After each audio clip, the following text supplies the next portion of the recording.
नए बच्चों के लिए बता दूं, बीसीसी ऐप अपने मोबाइल में आप डाउनलोड करें। जो भी टॉपिक कराया जाता है वो डेली सेम डे पर अपलोड हो जाता है। आप वहां से चीज़ों को बार बार सुने, साथ साथ याद करें। सबसे पहले हमने मैक्रो इकोनॉमिक्स टेक्निकल एरिया वहीं से शुरुआत करी है। मैंने मैक्रो इकोनॉमिक्स में यूनिट 2 करा दिया है। सारे रिकॉर्डेड सेशन बीसीसी ऐप पर अवेलेबल हैं। नए बच्चों के लिए बोल रहा हूँ, थोड़ा समय निकालें, जैसे जैसे समय मिले उसको रिवाइज करें, नोट्स बनाएं, क्लास में आएँ, क्लास में आके चीज़ों को पूछें, अलग से टाइम रखेंगे, डिस्कशन करेंगे अगर किसी पुराने टॉपिक में कोई दिक्कत है। और जो भी वीकली हमारी टेस्ट सीरीज चलेगी उसमें टेस्ट देने का काम जरूर करें। कम आए कम दो। सुमित कुछ पूछना चाह रहे थे? देखो कुछ चीज़ें ना कम हो गई हैं, लेकिन वो ना अब आपका अभी वाला सिलेबस मत देखना।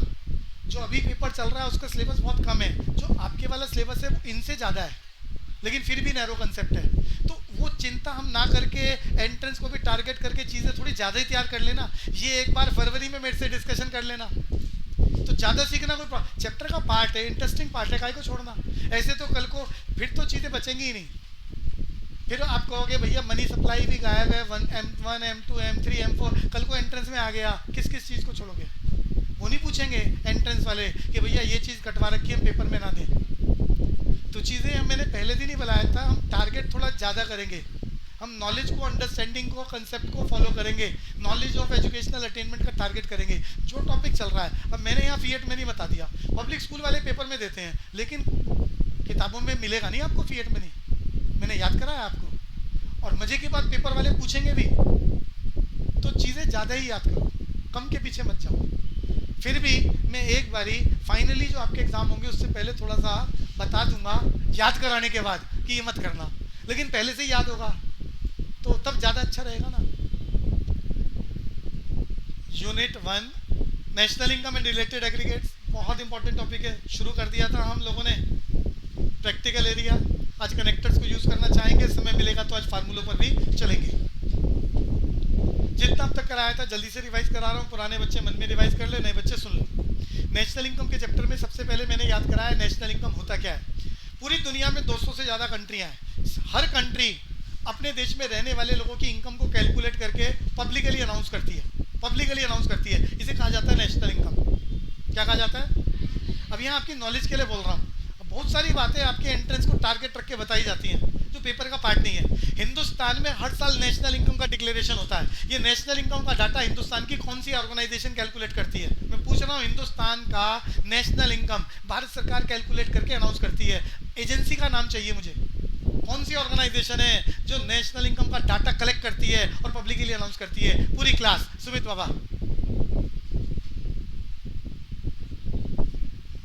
किताबों में ढूंढते रहो। अब कोई कहो कोर्स का पार्ट है कि नहीं है, भैया तुम्हारा पार्ट है, तुम्हारी नॉलेज होनी चाहिए। डिपार्टमेंट का नाम बोल रहा हूँ, सीएसओ। दीप्ति मैंने बचपन में याद कराया था, सीएसओ की फुल फॉर्म बताओगे? अब देखो, अब ये बात आपकी तैयारी होनी चाहिए। हिंदुस्तान की नेशनल इनकम कौन निकालता है? सीएसओ। सीएसओ बोले तो सेंट्रल स्टैटिस्टिकल ऑर्गेनाइजेशन, मैंने 11th में याद कराया था। हिंदुस्तान की नेशनल इनकम कौन निकालता है? Central statistical organisation. और फिर भारत सरकार इसको एक ऑफिशियल पेपर के माध्यम से पब्लिश करती है। ध्यान से सुनना। फिर दूसरा जीके का क्वेश्चन बोल रहा हूँ, एंट्रेंस एग्जाम का क्वेश्चन बोल रहा हूँ। नेशनल इनकम हिंदुस्तान का जो डिपार्टमेंट कैलकुलेट करता है क्या है? सीएसओ। भारत सरकार जब ऑफिशियली इसको अनाउंस करती है तो इसका एक ऑफिशियल नेम है। हिंदुस्तान की नेशनल इनकम जिस ऑफिशियल डॉक्यूमेंट पे रिलीज की जाती है by the parliament, bye the government of India, उसे बोलते हैं हिंदुस्तान में व्हाइट पेपर। हिंदी भाषा में बोलते हैं श्वेत पत्र। भारत सरकार पब्लिकली जब नेशनल इनकम अनाउंस करती है कि हमारे देश के लोगों ने इतना पैसा कमाया, भारत सरकार जब अनाउंस करती है तो उस ऑफिशियल डॉक्यूमेंट को क्या बोलते हैं? White paper. क्या बोलते हैं? व्हाइट पेपर या श्वेत पत्र। हमारे देश का ऑफिशियल डाटा है, ऑफिशियल पेपर है, जिसमें हिंदुस्तान की क्या अनाउंस होती है? National income. नेशनल इनकम में मैंने प्रैक्टिकल में बात बताई थी कि हमारे नेशनल इनकम को रिफ्लेक्ट करने के 8 इंडिकेटर है। जिसने चैप्टर सुना है उसको ज़्यादा जल्दी क्लियर होगा। नेशनल इनकम को रिफ्लेक्ट करने के कितने इंडिकेटर है? जीडीपी, जीएनपी, एनएनपी, एनडीपी, ये 4 मार्केट प्राइस पर, और 4 आठों के आठों अनाउंस करती है हमारी सरकार। आठों के आठों अनाउंस करती है, और आठों के आठों रियल भी और नॉमिनल भी। समझ पा रहे हो? रियल नॉमिनल कांस्टेंट प्राइस पर भी और करंट प्राइस पर भी। और ये अब किसी भी साल की नेशनल इनकम अगर आप वेबसाइट पर नेट से चेक करना चाहो तो उस किताब का नाम है economic survey of India. Government of India के गजट को, जो गजट जिसमें नेशनल इनकम छपा हुआ होता है, कोई भी बच्चा ऑनलाइन चेक कर सकता है। उसको क्या बोलते हैं, अभी मैंने नाम बोला है, इकोनॉमिक सर्वे ऑफ इंडिया। क्या बोलते हैं? हमेशा के लिए आपको तैयारी होनी चाहिए ना। इकोनॉमिक सर्वे ऑफ इंडिया, ये हिंदुस्तान की नेशनल इनकम, हिंदुस्तान का जो डिपार्टमेंट निकाल रहा है उसका नाम बताया। अभी किताब के चैप्टर में थोड़ा मिलेगा आपको। कौन निकाल रहा है data national income? CSO, central statistical organisation. वो ऑफिशियल पेपर जिसके थ्रू पार्लियामेंट में हमारे देश की सरकार अनाउंस करती है हमारे देश के लोगों ने इतना कमाया, उसको टेक्निकली क्या बोलते हैं? White paper. क्या बोलते हैं? तो नेशनल इनकम का मैंने मीनिंग याद कराया था। मॉनेटरी, भैया जो नए बच्चे हैं वो बीसीसी ऐप से ये सारे रिकॉर्डेड सेशंस बहुत डिटेल में सुन पाएंगे, समझ पाएंगे। बट आपके लिए हर क्लास में बोलूँगा एक बार रिवीजन का काम।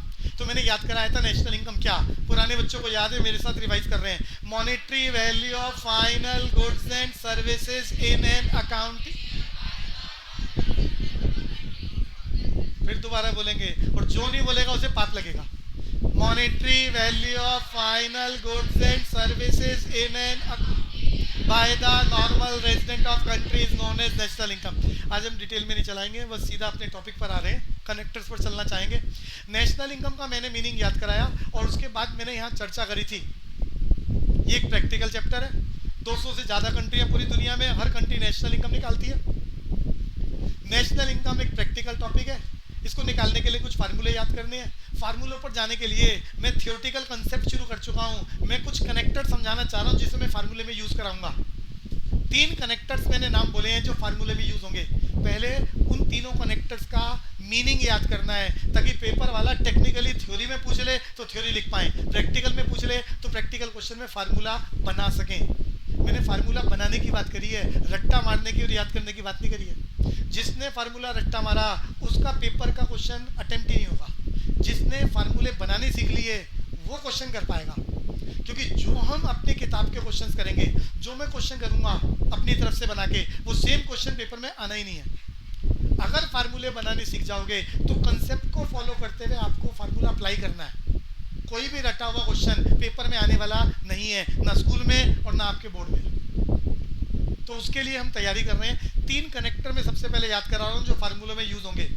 सबसे पहला डेप्रीशिएशन, जिसको मैं समझा चुका हूँ। एग्जामिनर प्रैक्टिकल क्वेश्चन में इसका नाम बदल के क्या लिखता है? Consumption on fix capital. दूसरा कनेक्टर मैंने आपको कहा था याद करना है, नेट इनडायरेक्ट टैक्स, जो हर क्वेश्चन में यूज होगा। क्या था फार्मूला?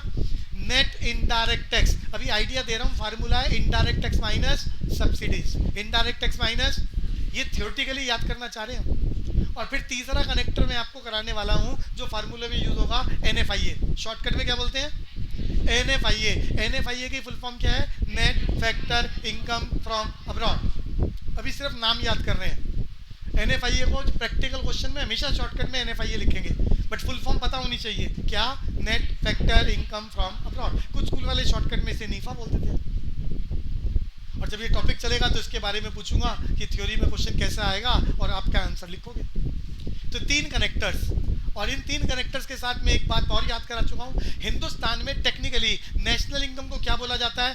NNP fact. भैया पेपर वाला कहेगा find out the national income, तो नेशनल इनकम को टेक्निकली क्या बोलते हैं? NNP factor cost. याद करो। डोमेस्टिक इनकम को क्या बोलते हैं? NDP factor cost. Domestic income को क्या बोलते हैं? NDP factor cost. National income को क्या बोलते हैं? NNP factor cost. NNP factor cost की फुल फॉर्म क्या याद कराई थी? Net national product at factor cost. Detail में हम चलाएंगे चीज़ों को, कहीं पर भी रट्टा मारने वाला स्कोप नहीं रखेंगे। तो पहला कनेक्टर आपकी स्क्रीन पर चल रहा है, कंजम्पशन ऑन फिक्स कैपिटल। करा चुका हूँ, सिर्फ रिवीजन के लिए बोलूँगा। इसी कंजम्पशन ऑन फिक्स कैपिटल का दूसरा नाम क्या है? डेप्रीशिएशन। मैंने बताया था जब भी आप किसी फिक्स असेट्स को, फिक्स असेट्स अकाउंट्स का टर्म है, इकोनॉमिक्स में इसे बोलते हैं कैपिटल असेट्स। आपकी बिल्डिंग, आपकी मशीनें, फैक्ट्री में एक बार खरीद ली, कई साल की छुट्टी। जैसे ही आपने कोई कार खरीदी, 10 लाख की कार, खरीदते ही 8 लाख रुपए की रह जाती है। आपको पहले से ही मालूम है, due to out of fashion. अरे जब तक शोरूम में कार नहीं है 10 लाख रुपए की बिकेगी। जैसे ही आप खरीदते हो सेकंड हैंड हो जाती है, अब ये पुरानी हो गई, अब कंपनी नहीं बेच रही, अब शोरूम नहीं बेच रहा, सिर्फ पुरानी होने के नाम से ही, सेकंड हैंड होने के नाम से ही 2 लाख रुपए दाम कम हो गए, जबकि आपने भी यूज नहीं करी कार को। ये क्या है? Reduction in the value of fix assets due to expected obsolescence. याद कराया था मैंने, expected obsolescence. Out of fashion होने की वजह से दाम कम हो गए, पहले से ही मालूम है। जैसी पुरानी होगी चीज, सेकंड हैंड होगी, तुम खरीद के ले जाओगे, तुम दुकानदार नहीं हो, तुम उस रेट में नहीं बेच सकते, खरीदते ही दाम कम हो गया। ये क्या है? एक्सपेक्टेड ऑब्सोलिसेंस, मैंने सामने लिखा है। इसके अलावा एक और कारण है दाम कम होने का, जब तुम डे बाय डे से यूज करते हो तो टूट फूट होती है, वियर एंड टीयर होता है, और इसके दाम और कम हो जाते हैं। तो ये दोनों चीजों का टोटल कहलाता है कंजम्पशन ऑन या डेप्रिसिएशन। 11th क्लास में अकाउंट्स में भी याद कराया था। 1 मार्कर के लिए आए तो मैं स्टेटमेंट सबको याद करा चुका हूँ, बहुत डिटेल में लास्ट क्लास में डिस्कस कर चुके हैं। Reduction in the value of fixed assets due to normal wear and tear and expected obsolescence is known as. Ritika जोर से बोलो, जय माता की। बोलता ही नहीं, स्नेहा बोलेगी।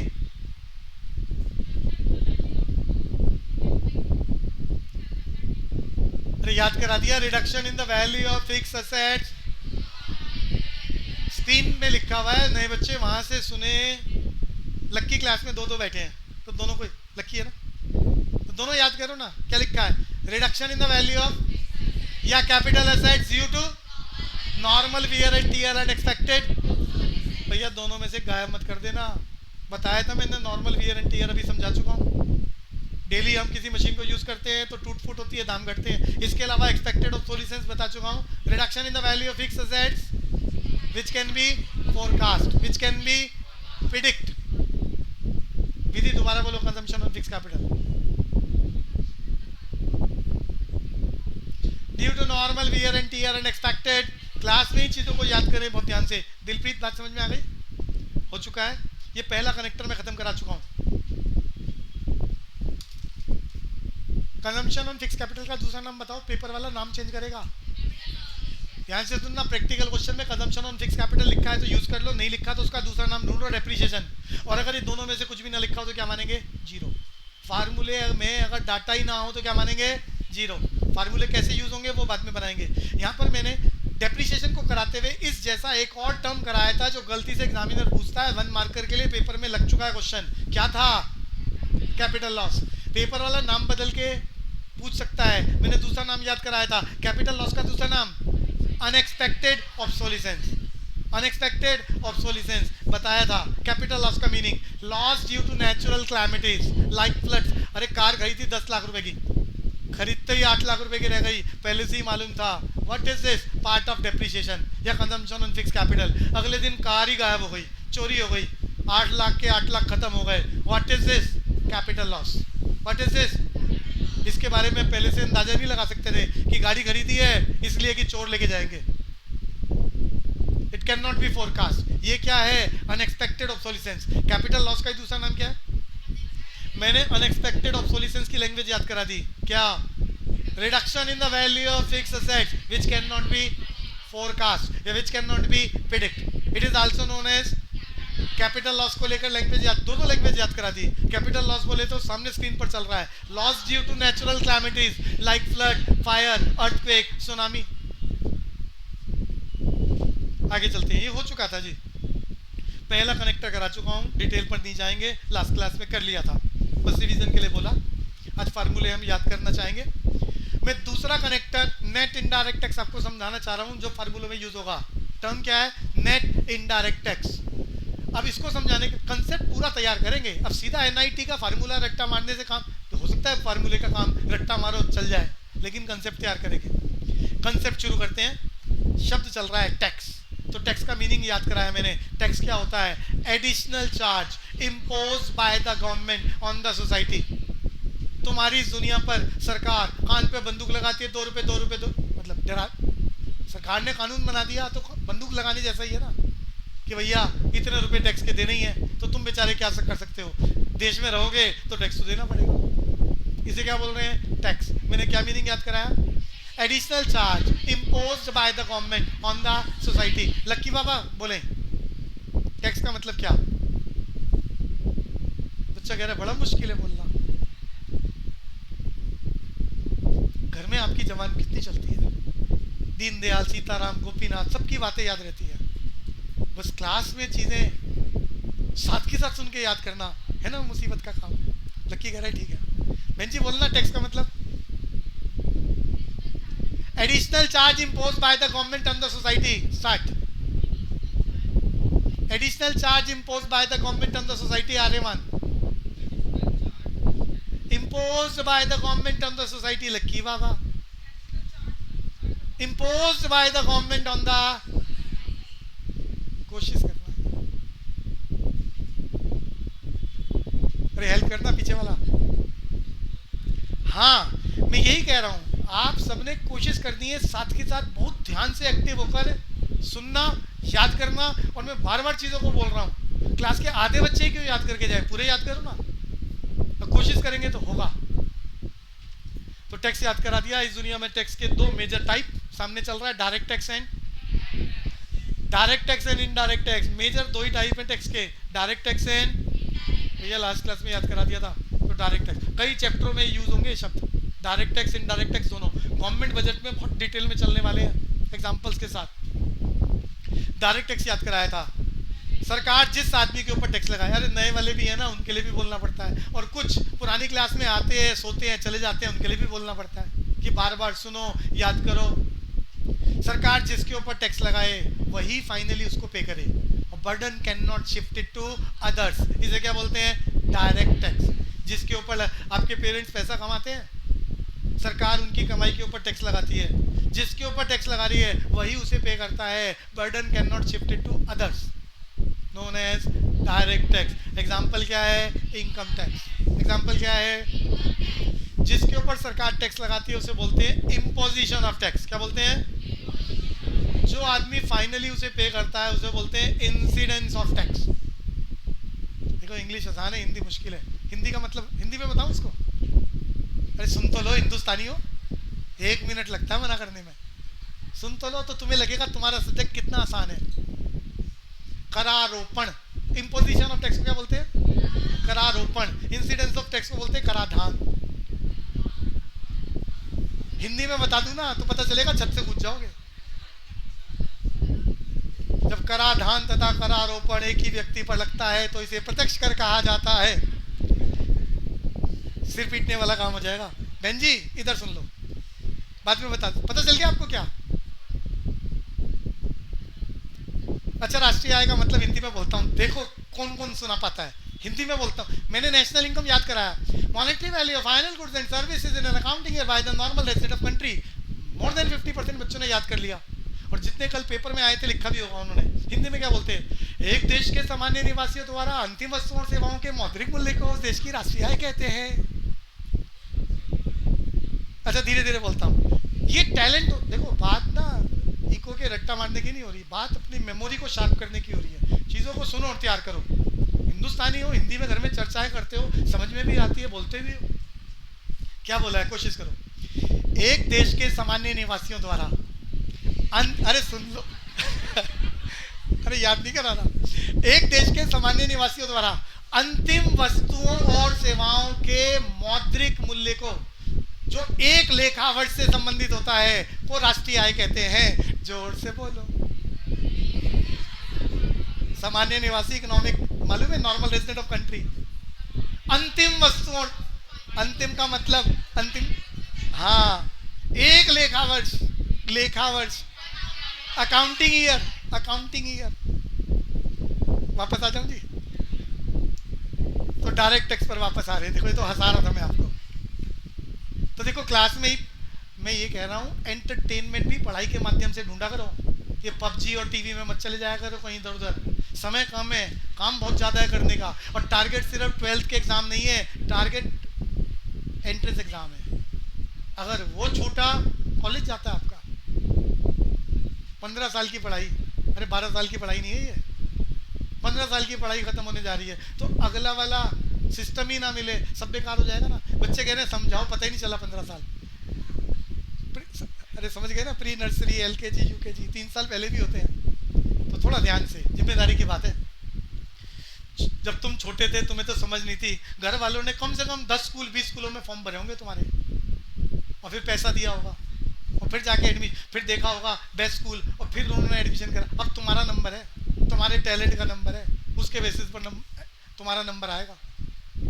तो जिम्मेदारी के साथ डायरेक्ट टैक्स बोल रहा था, when the imposition of tax and incidence of tax bear by the same person it is known as, for example, Lucky Baba बोल पाओगे? अरे सामने से देखकर धीरे धीरे बोल दो, बाकी सब भी कोशिश, सबने याद कर लिया है, मैं नए बच्चों के लिए बोल रहा था। When the imposition of tax and incidence of tax bear by it is known as, for example. अब मैंने आपकी नॉलेज के लिए यहाँ कुछ बातें बोली थी, बोलूंगा जो भैया ये नॉलेज की बातें कोई ऐसा नहीं कि 2 साल बाद 10 साल बाद 200 साल बाद यूज होगी, अभी यूज होने वाली है, कुछ ही महीनों बाद तुम्हारे एग्जाम में यूज होने वाली है। और एंट्रेंस एग्जाम का सिलेबस, अरे चैप्टर का नाम फिक्स होता है, उसमें से क्या पूछेगा वो पेपर वाले दिन ही पता चलेगा। तो ये आपकी नॉलेज का पार्ट होना चाहिए। तो हिंदुस्तान में डायरेक्ट टैक्स को जो डिपार्टमेंट कंट्रोल करता है भारत सरकार का, उसे बोलते हैं सीबीडीटी। क्या बोलते हैं? सीबीडीटी की फुल फॉर्म याद कराई थी, central board of direct tax. Hindustan में इनकम टैक्स जिस नियम के थ्रू लगा हिंदुस्तान में, उसे बोलते हैं ITL 1961, full form income tax law 1961। आगे चलते हैं जी, डायरेक्ट टैक्स याद करा लिया, अगला टर्म क्या आ रहा है? Indirect tax. नए बच्चे कह रहे हैं भैया लिखने का टाइम तो दे ही नहीं रहे। अरे सिर्फ सुनना है, समझना है, समय कम काम ज़्यादा। अगर समझ में आ रहा है तो घर पे जाके BCC ऐप से बार बार सुनो, याद करो। और मैं तो चाहूँगा टैलेंट ऐसा बनाओ, बस सुनो और याद करो, घर जाके बस नोट्स ही बनाने का काम, याद करो पेपर। कोई दिक्कत आए ऐप से दोबारा रिवाइज कर लो, जिसकी स्पीड है यहाँ साथ साथ सुन लो। इनडायरेक्ट टैक्स करा चुका हूँ बच्चों, इसीलिए थोड़ा फास्ट बोल रहा हूँ। इनडायरेक्ट टैक्स नाम से पता चल रहा है, सरकार जिसके ऊपर टैक्स लगाए उस वक्त तो सरकार को देना पड़ता है ना, मजबूर है बेचारा, तो उस वक्त तो सरकार को टैक्स दे देते हैं, बाद में रामलाल की जेब से पैसे निकाल लेते हैं। सरकार लगाती है टैक्स किसी और पर, पे करता है कोई और, इसे क्या बोलते हैं? Indirect tax. जितने हिंदुस्तान में मैन्युफैक्चरर हैं, प्रोड्यूसर है, सरकार ने उनको कहा कि जितना प्रोडक्शन करोगे उसके ऊपर 2 रुपये पर यूनिट टैक्स लगेगा। उस वक्त तो मैन्युफैक्चरर क्या बोलता है? जी हजूर। जितना प्रोडक्शन करा सरकार को टैक्स दे दिया, और बदले में MRP जब वो वस्तु बनाता है उसका MRP फिक्स करता है तो ब्रैकेट में लिख देता है इंक्लूसिव ऑफ GST, नहीं होता, इंक्लूसिव ऑफ ऑल टैक्स। और वो टैक्स जो सरकार को दिया है वो उस प्रोडक्ट में जोड़ देता है, फिर वो ट्रेडर से ले लेता है, ट्रेडर कस्टमर से ले देता है, तो फाइनली वो टैक्स लग रहा है मैन्युफैक्चरर के ऊपर, और पे कौन कर रहा है? कंज्यूमर। तो लग रहा है किसी और पे कोई और कर रहा है। What is this? Indirect tax. ये फार्मूले में यूज होगा इनडायरेक्ट टैक्स, जिसके ऊपर लगता है, क्या बोलते हैं इंग्लिश में? Imposition of tax. जो फाइनली से झेलता है उसे क्या बोलते हैं? Incidence of tax. तो लग रहा है किसी और पर, पे कर रहा है कोई और, इसीलिए इसे इनडायरेक्ट टैक्स बोलते हैं। लैंग्वेज याद कराई थी, when the imposition of tax in incidence of tax bear by the different person it is known as indirect tax. बहुत सारे नाम है इसके। समय के साथ साथ इनडायरेक्ट टैक्स के एग्जाम्पल बदले हैं। हिंदुस्तान में स्टार्टिंग में जब देश की आज़ादी हुई थी तो जितना मैन्युफैक्चरर प्रोडक्शन करते थे सरकार टैक्स लगाती थी, उस जमाने में बोलते थे प्रोडक्शन टैक्स। वक्त बदला, सरकार ने पैरामीटर्स बदल दिए, इसको बोला गया एक्साइज ड्यूटी। क्या बोला गया? समय के साथ साथ नाम बदले हैं, पेपर वाला कोई भी नाम लिख सकता है, प्रोडक्शन टैक्स। वक्त बदला, एक्साइज ड्यूटी। फॉरेन कंट्री से गुड्स आ रहे हैं, कस्टम ड्यूटी। बेचते वक्त टैक्स लग रहा है, value added tax. CENVAT, CENVAT की full form central value added tax. MODVAT, modified value added tax. इसके अलावा और भी बहुत सारे टाइप हैं, बहुत सारे टाइप है टैक्स के, इनडायरेक्ट टैक्स के। सर्विस टैक्स, एंटरटेनमेंट टैक्स, ये सारे टैक्स लग रहे किसी और पे कर रहा है कोई और। इन सारे टैक्सेस को खत्म करके भारत सरकार ने one nation one tax system introduce करने की शुरुआत करी 1 जुलाई 2017। इंग्लिश में भी बोल देता हूँ, पता ही नहीं चलता कुछ बच्चों को 2017 क्या होता है। 1 जुलाई 2017 में हिंदुस्तान में भारत सरकार ने बहुत सारे जो टैक्स, इनडायरेक्ट टैक्स लगा रखे थे, उन सबको मर्ज करके सिंगल विंडो डेवलप कर दी in the name of GST। In the name of GST बोले तो goods and service tax. What is this? Comprehensive indirect tax introduce by government of India. तारीख याद कर लो, 1 जुलाई 2017। अब ये तारीख इसलिए याद नहीं करा रहा कि मैक्रो के चैप्टर में आएगा, ये तारीख इसलिए याद करा रहा हूँ इंडियन इकोनॉमी के चैप्टर 3 में 1 मार्कर के लिए एमसीक्यू में पूछेगा। तो इंटरकनेक्टेड है टॉपिक एक दूसरे चैप्टर के साथ। तो इनडायरेक्ट टैक्स का एग्जांपल याद कराया मैंने जीएसटी, लेकिन सारे एग्जांपल याद होने चाहिए। Production tax, excise duty, custom duty, service tax, entertainment tax, ये सब क्या है? इनडायरेक्ट टैक्स के एग्जांपल। मीनिंग याद करा दिया। When the imposition of tax and incidence of tax bear by different person. इसका मैंने सबसे बड़ा एग्जांपल आज की दुनिया का याद करा दिया, जीएसटी। बोले तो गुड्स एंड सर्विस टैक्स। ये जीएसटी हिंदुस्तान में कब इंट्रोड्यूस हो रहा है? 1 जुलाई 2000। कभी ना भूलने वाली कहानी, हमेशा के लिए याद रखना है एंट्रेंस एग्जाम के लिए भी।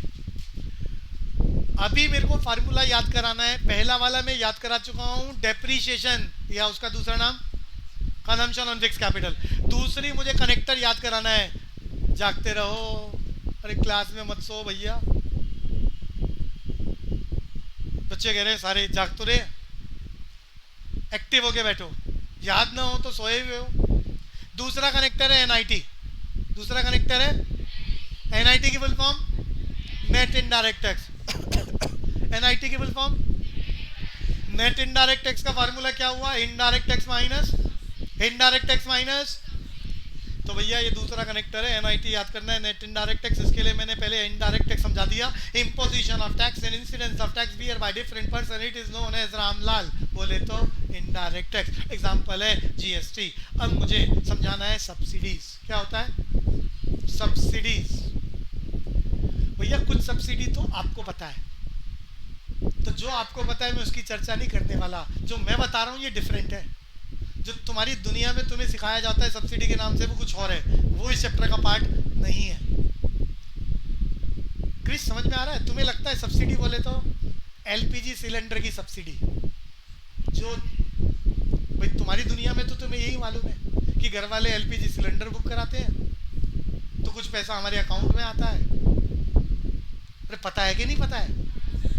इसे सब्सिडी बोलते हैं। ये सब्सिडी सरकार देती है। मैं इस सब्सिडी की चर्चा नहीं कर रहा। मैं जो समझाना चाह रहा हूँ उसको समझ लेना और खिचड़ी मत बना देना बाद में। ये सब्सिडी सिर्फ प्रोड्यूसर्स वाली है, मैन्युफैक्चरर्स वाली है। जो तुम सब्सिडी के बारे में सोचते हो वो कंज्यूमर की सब्सिडी है, जो सरकार देती है। क्यों? ये पॉलिटिक्स है हमारे देश की कि जितनी सब्सिडी दो उतनी ज़्यादा उस पार्टी को वोट मिलते हैं। तो ये पॉलिटिक्स का मैटर है। फिर कभी चर्चा करेंगे कि एलपीजी का सिलेंडर फ्री बांट दो, बिजली फ्री बांट दो, ये वाला फ्री बांट दो, सीटें मिल जाएंगी, हम देश चलाएंगे। श्रीलंका में ये खेल चला, आज वो इंसॉल्वेंसी की पोजीशन पर है। पैसा तो सरकार को देना पड़ता है ना, कब तक देगी और कितना देगी? अरे बात समझ में आ रही है? तो पॉलिटिक्स वाली बात को यहाँ छोड़ देते हैं, वापस आ जाते हैं। तो ये सब्सिडी डिफरेंट है। सब्सिडी की बात कर रहा हूँ, पहले लैंग्वेज बोलता हूँ फिर समझाऊंगा। Cash grant given by government to reduce the competition known as टिंग टोंग। स्नेहा मैंने क्या बोला? Cash grant given by the government. इतनी बात याद कर लो। कैश ग्रांट एग्जांपल लेता हूँ, बढ़िया एग्जांपल आपकी दुनिया का। हिंदुस्तान में 1990s की बात कर रहा हूँ, कार इंडस्ट्री में मेजॉरिटी शेयर किस कंपनी का था? कोई बता सकता है? 1990। बढ़िया, ये तैयारी चाहिए तुम्हारी। कृष्ण बाबा बाल भारती वाले बोल रहे हैं मारुति 90% ऑटोमोबाइल, मैं सिर्फ 4 व्हीलर की बात कर रहा हूँ। 90% मार्केट का होल्ड किस कंपनी का था? मारुति से joint venture of Suzuki Motors and government of India. ध्यान से सुन लो मैंने क्या बताया।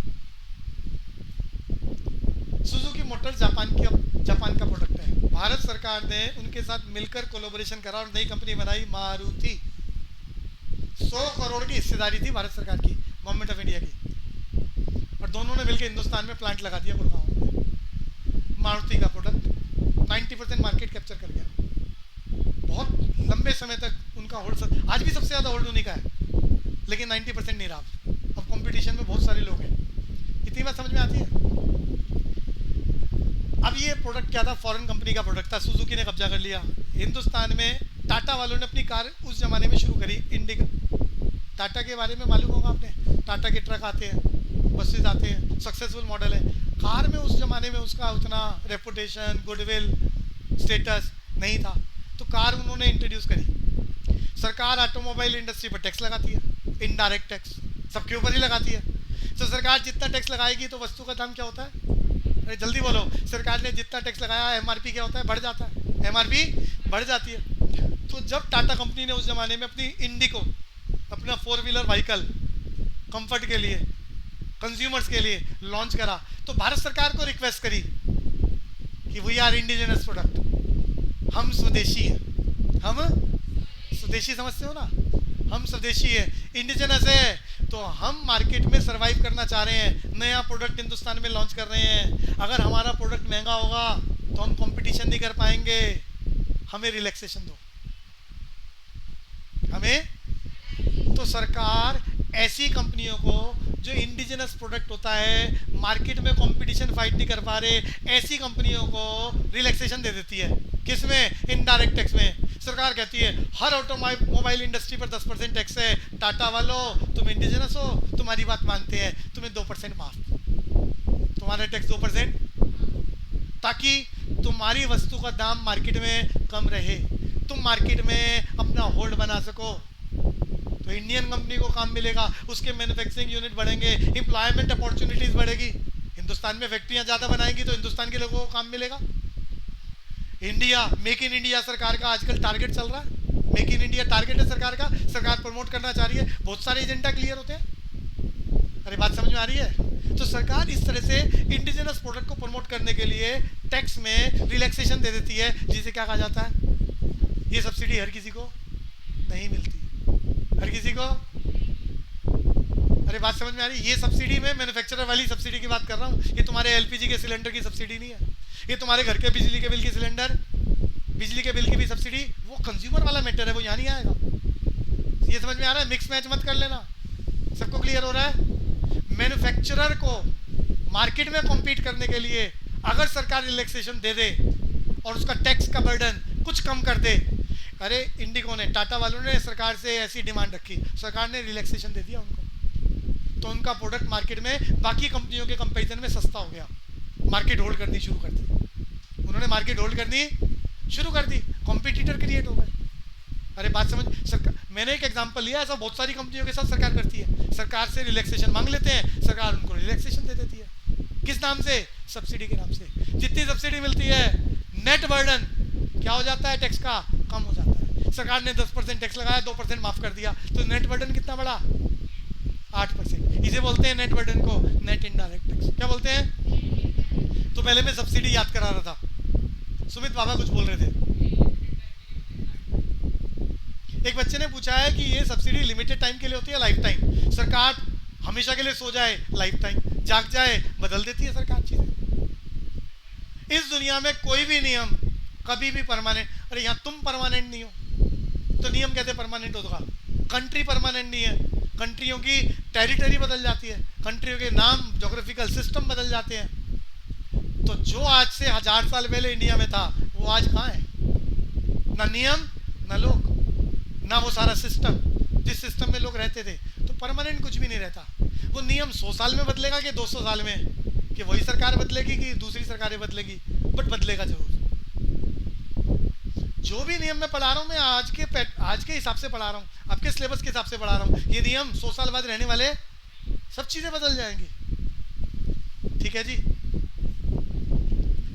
तो सब्सिडी की बात, तो ये सरकार जब चाहे चेंज कर सकती है। सरकार को लगा टाटा ने कल को कब्जा कर लिया हिंदुस्तान की मार्केट पर, तो बाकी कॉम्पिटिटर सरकार को रिक्वेस्ट करेंगे कि भैया मार्केट कैप्चर कर ली, अब हमें रिलैक्सेशन दे दो, उसका खत्म करो। सरकार चीजों को बदल देगी। अरे बात समझ में आ रही है? तो चीजें बदली जा सकती हैं और बदल जाती है समय के साथ साथ। सब्सिडीज याद करा रहा था जी, cash grant given by the government. ये जो कैश ग्रांट सरकार दे रही है, ये एलपीजी के सिलेंडर वाली नहीं है, ये कंज्यूमर वाली नहीं है, ये मेरे चैप्टर का टर्म है, एनआईटी वाला टर्म है, सिर्फ मैन्युफैक्चरर वाली है, जो मैन्युफैक्चरर को मिलती है, ट्रेडर को मिलती है, होलसेलर को मिल रही है, उसके सिस्टम को प्रमोट करने के लिए। ये सब कुछ क्लियर हो गया? सरकार हिंदुस्तान में कहते हर कपड़ा इंडस्ट्री, सरकार का ऐसी पॉलिसी बनाना चाहे कि कपड़ा इंडस्ट्री के ट्रेड को प्रमोट करना है, अरे सरकार हैंडलूम को प्रमोट करना चाह रही है, तो सरकार कहते हैं जितने भी हैंडलूम हैंड वूवन प्रोडक्ट्स में डील करते हैं उन सबको 2% की रिलैक्सेशन। अरे इंडस्ट्री को प्रमोट करने के लिए नियम बना दे तो क्या हो गया, सब्सिडी दे दी सरकार ने, तो वो इंडस्ट्री प्रमोट हो जाएगी। कभी कभी सरकार 1 साल के लिए नियम बनाती है, कभी 10 साल के लिए बनाती है, कभी एक बार बना दिया तो फिर आने वाली सरकारें चेंज करना चाहें चेंज कर सकती है। सब्सिडी याद करा रहा था, cash grant given by the government to reduce the competition, to reduce the competition. किसका, ट्रेडर का, मैन्युफैक्चरर का, होलसेलर का। जिसके ऊपर सब्सिडी लग रही है उसका दाम बाजार में क्या हो जाएगा, कम, वो कंपटीशन कर पाएगा। कारण मैंने बता दिया एक एग्जांपल के नाम से, इंडिजिनस गुड्स।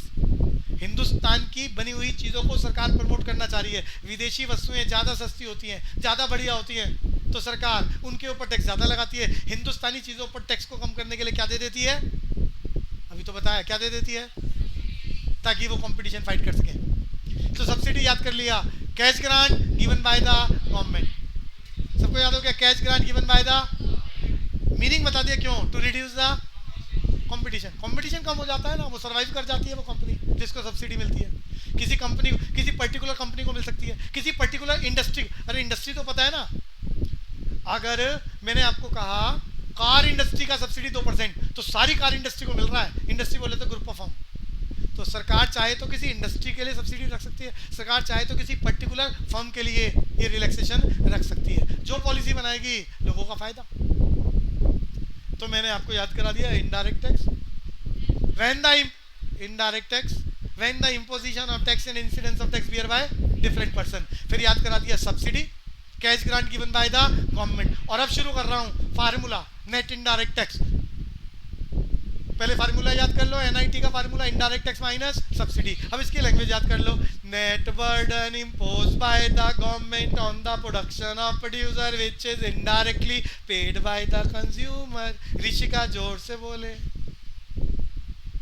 जय माता की। लीना आप बोलो,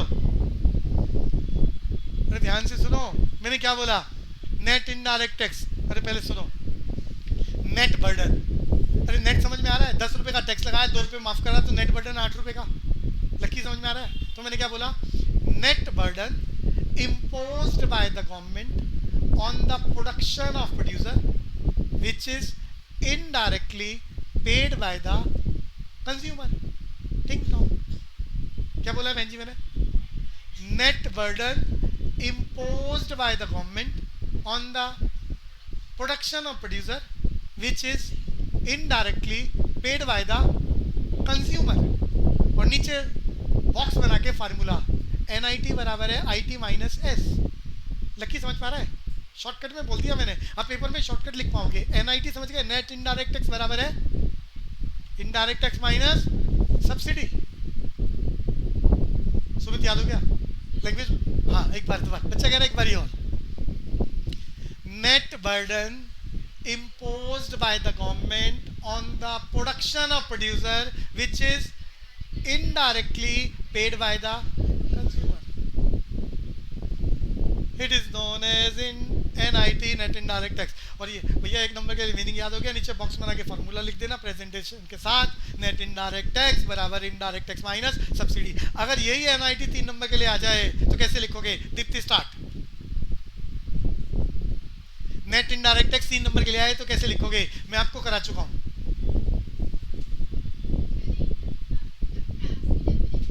पहले NIT का मीनिंग लिखना, अरे अभी भी बोला था, NIT का meaning net burden imposed by the government on the production of producer which is indirectly paid by the, उसके नीचे ब्यूटीफुल फार्मूला लिखना IT माइनस सब्सिडी, उसके नीचे इनडायरेक्ट टैक्स। अब 1 नंबर का है तो कहानी खत्म, 3 नंबर के लिए गलती से आ जाए तो उसके नीचे उसके दोनों बच्चे, indirect tax meaning subsidy meaning.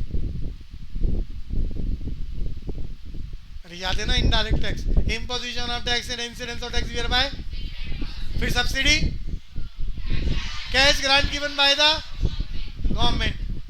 मैंने यहाँ डिटेल समझाई है सब्सिडी। अब मैं देखो डिटेल क्यों बता रहा हूँ, प्रॉब्लम क्या होती है, अभी मैं डिटेल बताऊँ ना तो तुम्हें सब्सिडी कौन सी लगेगी, LPG सिलेंडर वाली, जो तुम्हें पता है, तुम्हारी दुनिया में तुम्हें सिखाई गई है। अरे सब्सिडी समझ, तुम्हें ये लगता है कि घर में बिजली का बिल आ रहा है उसमें कुछ रिलैक्सेशन मिली है, सब्सिडी है, ये वो वाली सब्सिडी इस चैप्टर में यूज नहीं हो रही। इस चैप्टर में कौन सी सब्सिडी यूज हो रही है? जो इनडायरेक्ट टैक्स को रिड्यूस कर रही है। इनडायरेक्ट किस पे लग रहा है? प्रोड्यूसर पे। तो ये सब्सिडी किसके ऊपर लग रही है? प्रोड्यूसर पर। तो ये बिल्कुल डिफरेंट है, ये वो वाली नहीं है जिसे तुम्हें सिखाया गया अब तक, वो अलग है। चलूँ जी आगे। NIT आ जाए तो समझ में आ गया लिखना। अब पेपर में इस तरह से लिखने के लिए पूछेगा, लेकिन चैप्टर इस तरह से तैयार नहीं होते। तो हमारा 1 marker indirect tax, subsidy, 3 number NIT खत्म। दूसरा कनेक्टर खत्म हो गया। चले तीसरे कनेक्टर पर।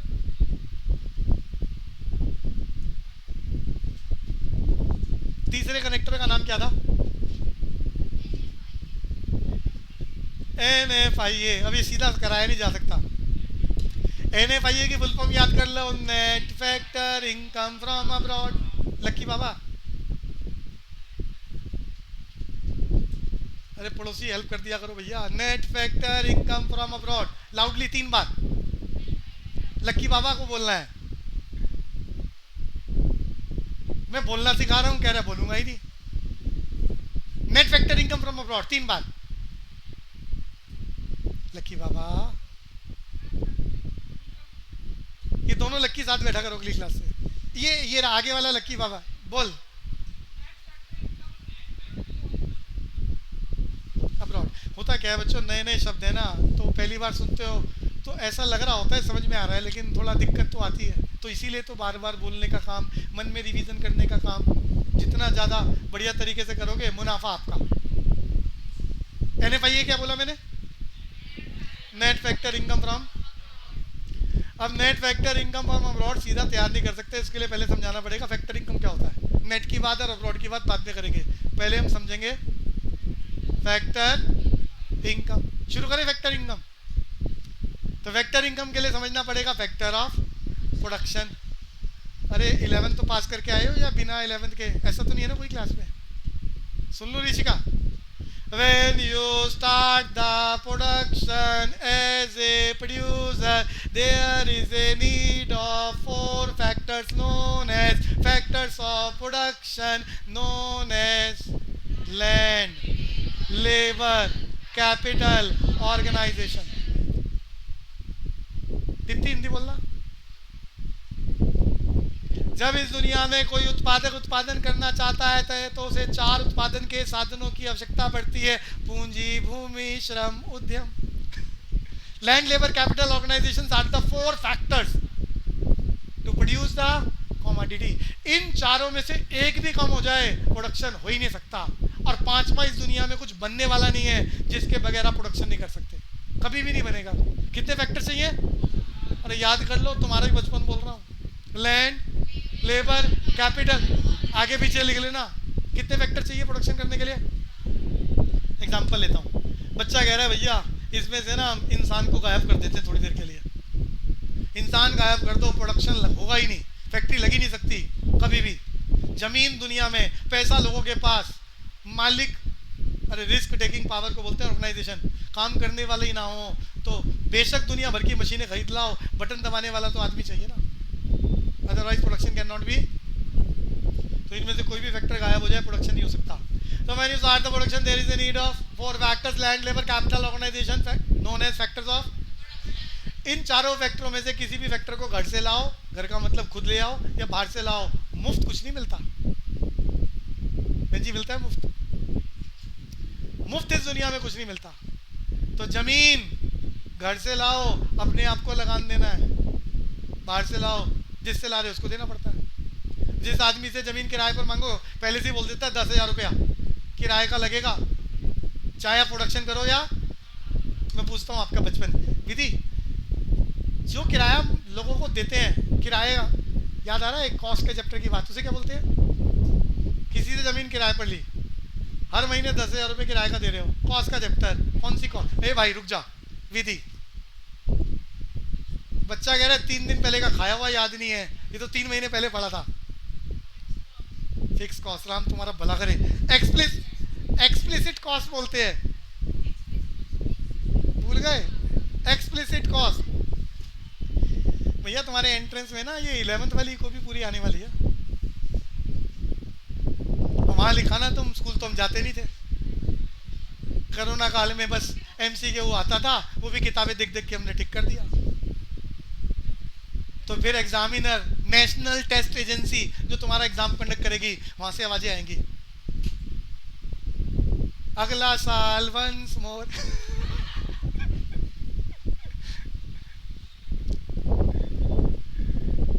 तो भैया लैंड के बदले में क्या देना पड़ता है? पड़ोसी से लेके आओ तो उसको किराया देना पड़ेगा, और घर से लेके आओ तो अपने आप को देना पड़ता है, मुफ्त थोड़ा ना। तो जमीन के बदले में क्या चाहिए? पैसे के बदले में क्या मिलता है? पैसे के बदले में क्या मिलता है? इस दुनिया में जितना पैसा चाहिए, तुम्हारे घर में हो या ना हो, उतना इकट्ठा कर सकते हो। पैसे की कीमत देनी होती है, पैसे की। और पैसे की कीमत है ब्याज की दर। क्या बोला बहन जी मैंने? इंग्लिश में क्या बोलते हैं? Rate of interest is nothing but the cost of money.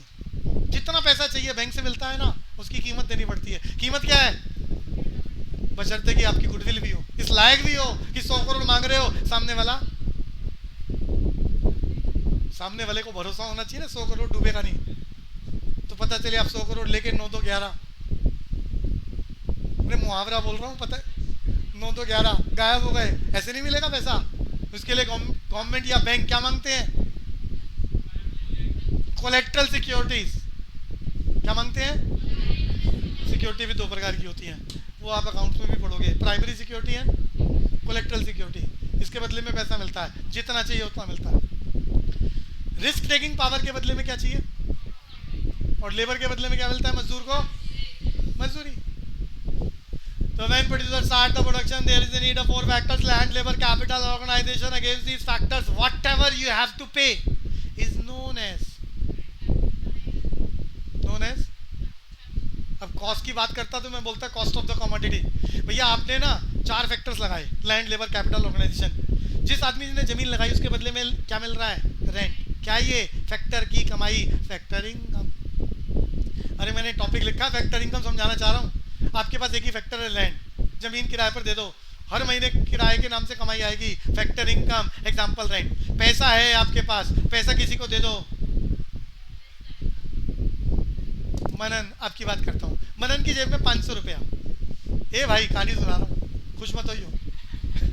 मनन की जेब में 500 रुपया, पड़ोसी को जो उसका पक्का साथी है उसे मालूम है इसकी जेब में 500 रुपये पिछले 10 साल से हैं। और जब मनन की जेब में 500 रुपये होता है तो बड़ा खुश रहता है ये, क्योंकि जेब में 500 रुपया है। पैसा हैप्पीनेस देता है, मालूम है ऋषि का। सिर्फ जेब में इसी बात से खुशी मिलती है कि पैसा है। पड़ोसी को पता चल गया उसके जेब में 500 रुपया, उसका बर्थडे है। एग्जाम्पल ले रहा हूँ, आर्यमान पक्का दोस्त है, तो पड़ोसी कह रहा है मनन को 500 रुपये दे दे, अगले महीने वापस कर दूंगा, पार्टी सेलिब्रेट करेंगे। तो मनन कह रहा है कौन दोस्त, कैसा दोस्त? दोस्ती अपनी जगह, पैसा अपनी जगह। भैया पैसा अगर वो दूसरे को देगा तो डिस्कंफर्टेबल लगेगा। जेब का पैसा जेब में अच्छा लगता है, चाहे यूज ना करना हो अगले 100 साल तक। सामने वाला मांग रहा है, हमारी जेब में नहीं रहेगा, डिस्कंफर्ट आता है। क्या आता है? कह रहे दोस्ती कैंसल, मैं नहीं देता पैसे। अब की बार इसका दोस्त कहता है अच्छा बात तो सुन पूरी, पहले 500 रुपये दे दे, पार्टी सेलिब्रेट करूंगा, अगले महीने दूंगा, लेकिन 500 के साथ 10 रुपये फालतू मिलेंगे।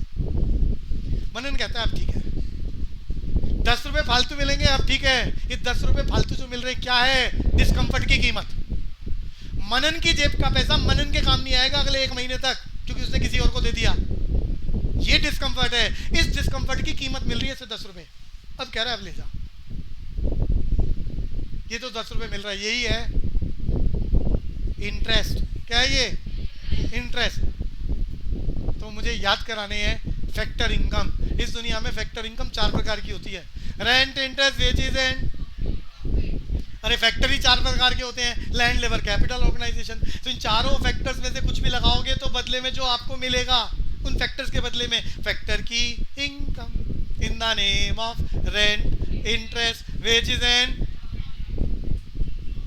तो ये चारों याद करने हैं, रेंट का मीनिंग, इंटरेस्ट का मीनिंग, वेजेस का मीनिंग, प्रॉफिट का मीनिंग। शुरू करें? अरे शुरू करें, खबरदार किसी ने घर जाने की बात करी तो। शुरू करते हैं।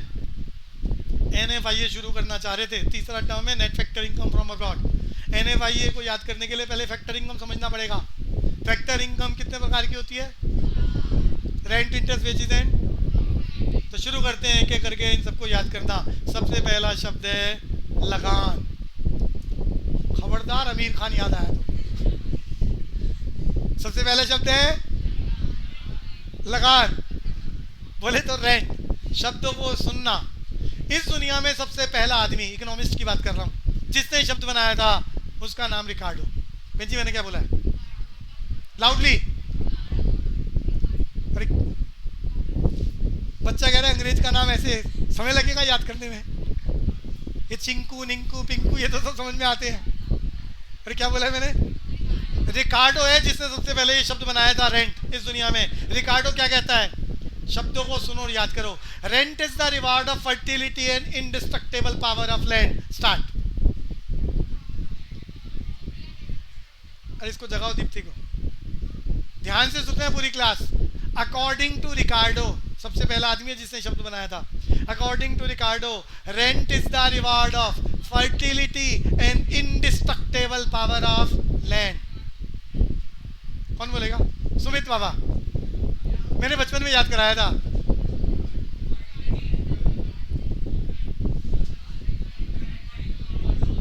अच्छा दोबारा सुनो, लिख सकते हो तो लिख लो। मैंने इकोनॉमिक्स का नाम आपकी नॉलेज के लिए याद कराया है, किताबों में ढूंढते रहो, मिलेगा नहीं। कौन है ये जिसने बनाया? तो मैं थोड़ा ज्यादा बोल रहा हूं डिटेल में। According to Ricardo, rent is the reward of fertility and indestructible power of land. भूमि की मौलिक तथा अविनाशी शक्तियों का परिणाम लगान होता है। बोलना बहन जी। अविनाशी, जो ना खत्म होने वाली कहानी है, अविनाशी शक्तियों का परिणाम। फिलहाल याद हो गया आप लोगों को रेंट? लीना बोलना। Rent is the reward of fertility and indestructible power of land. Hardik repeat. मैं दोबारा बोल रहा कोई बात नहीं, याद कराने का ही काम चल रहा है। Rent is the reward of fertility and indestructible power of land. देखो जो जमीन है ना, जहां पुराने जमाने में लोग खेती बाड़ी करते थे, जब जमीन में कुछ भी उगा उग जाता था, और जो उगता था बाजार में जाके पैसे में बेच दो। तो जमीन की ताकत है ना। हर बार आलू उगाओ, आलू उग जाते हैं, गोभी उगाओ, गोभी उग जाती है। तो किसकी ताकत है? जमीन की ताकत, ना खत्म होने वाली ताकत, जिसको हम क्या बोल रहे हैं? फर्टिलिटी एंड ना खत्म होने वाली ताकत, इंडिस्ट्रक्टेबल पावर ऑफ लैंड। तो मैंने क्या बोला है? Rent is the reward of fertility and indestructible power of land. एक बार फिर दोबारा बोलेंगे। According to Ricardo, rent is the reward of fertility and indestructible power of land.